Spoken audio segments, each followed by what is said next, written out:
Russia is building miles and miles of trenches into the beaches of Western Crimea. Satellite imagery originally provided by Planet Labs on the coast to the immediate west of Yevpatoria depicts a long fortification establishment reminiscent, though certainly not as well crafted, of the Atlantic Wall from World War II. Additional and unverifiable footage appears to show an on-hand account of these trenches as they're getting laid, showing wooden-walled and generally well-crafted trenches, including what would be known as duckboards in a sump area, which is the area beneath the boards to allow water to flow. The duckboards and sump would be critically important in such close proximity to the sea here. Хуярят, как, блядь. Вот это, блядь. И о каком сезоне в Крыму, блядь, говорить, нахуй. Как курортник попадет на море, если тут, блядь, все вот так вот 200 километров от таких окопах, блядь. Это ж пиздец. Вот так вот туда, хуй знает куда все это идет, блядь.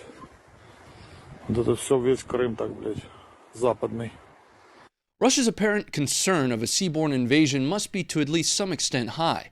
Ukraine has continued to conduct harassing attacks across the river to get further into Kherson Oblast and keep Russia from settling after Ukraine's counteroffensives in the south. Russia has developed an extensive defense in depth posture in Crimea, Zaporizhia, and Kherson Oblast in the south, which in my opinion would necessitate a full combined arms assault, including land, sea, and air assets for Ukraine to gain and maintain a foothold in. Previous low-level assaults have been commonplace, and at one point focused on attempting to gain a foothold on Kinburn in Kherson Oblast. This assault ultimately failed, with Russian fortifications set up specifically to keep that area from being a launching point for Ukraine.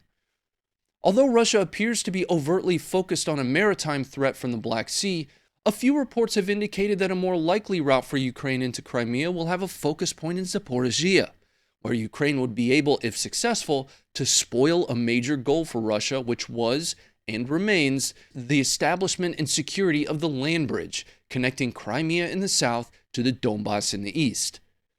While not as discussed as heavily as Bakhmut in media circles, fighting in Zaporizhia remains heavy, with an ebb and flow of the forward line as would be expected in any conflict or war. Driving a wedge into Zaporizhia with the stated goal of advancing southwest to Crimea is just one of probably a host of strategic level operations that Ukraine is weighing or has already decided on. Only time's gonna tell. Specific to Crimea itself, Crimea has been occupied by Russia since 2014, and since 2014, pro-Russian sentiment has increased steadily to the point to where even Western journalists were surprised to see the amount of positivity towards Russia in Crimea. Is Crimea Russian or Ukrainian? Russian, Crimea конечно. is Russian. Да. Of course Russian. Forever, this 73-year-old Praskovia Baranova tells me. This shouldn't be surprising, though. There's a history lesson inbound. Since occupation in 2014, Russia has overtly displaced the native Ukrainian populace of Crimea under occupation, providing incentives to Russian citizens for moving to Ukraine as an effort to shift local nationalist support towards occupation and annexation to Russia. Regardless of how you politically align, Russia's annexation vote itself of Crimea has a host of questions surrounding it. The officially disclosed Russian record shows the annexation of Crimea had a 97% approval rating with an approximate 80% turnout. Shortly following the vote, however, a quickly removed internal report from Russia's Human Rights Council showed that the actual turnout was between 30 and 50% of the total Crimean populace, with only 50 to 60% approval rating. Taking things a step further, the ballots only included two options. 1, join Russia. 2, an independent Crimea. Major information warfare campaigns have been stemming from Ukraine with taglines such as Crimea is Ukraine. Now, Crimea is more complex than that. I'm sorry if I just threw a wrench at your understanding of the history here. After the dissolution of the Soviet Union in 1991, most of the Crimean Peninsula was recognized as the Republic of Crimea from 1992 to 1995, in fact, establishing and declaring self-governance. That being said, and before you take that the wrong way, the original Crimean Constitution specifically stated that although it would have some level of autonomy, it was still a part of Ukraine. For the next few years after establishing independence, Crimea and Ukraine's government would have an ebb and flow of discussions related specifically to that autonomy and self-governance as a part of Ukraine. Until in 1994, the Ukraine parliament issued Crimea an ultimatum. Why would they do that? Well, see, Crimea had just elected a pro-Russian president, Yuri Meshkov. Ukraine gave Crimea a month to get its laws to align with Ukrainian law. In return, Meshkov attempted to institute symbolic measures to exert pro-Russian sentiment, such as synchronizing their time, think time zones, with Russia rather than Ukraine. Meshkov was actually at odds with Crimean parliament too, at one point disbanding them after parliament limited his powers. That's when Ukraine stepped in amidst the chaos.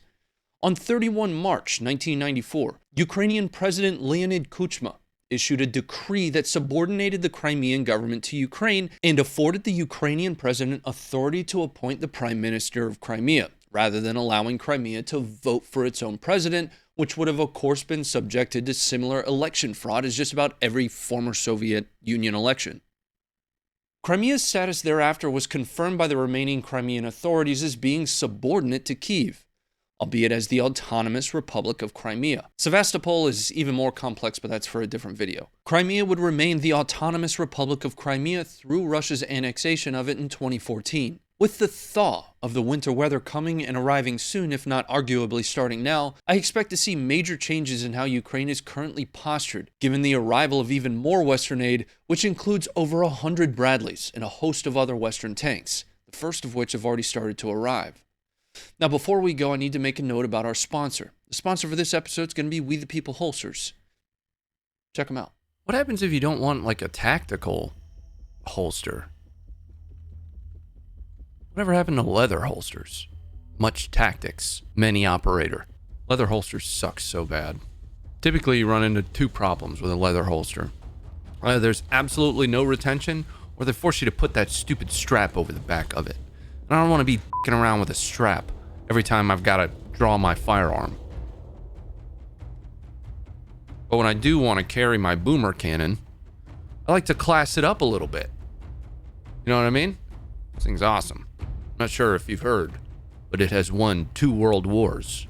And I can't seem to find a leather holster that has good retention, looks good, is made in America. Holster companies are kind of a dime a dozen right now. You can find a Kydex holster just about anywhere, but for those of us that still want a nice leather holster when it's time to throw on that smoking jacket, and for those of us that want a nice leather holster, it's getting more and more difficult to find. I don't mind a leather holster as long as it has the retention necessary that I want it to have. There's something just old school about good leather holster. That one looks nice. Also, they have bacon jerky. What?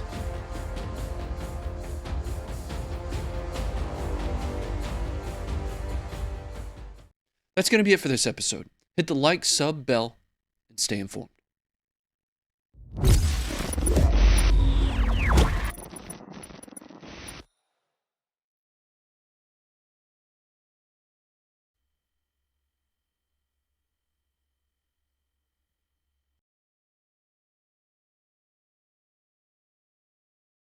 Awesome.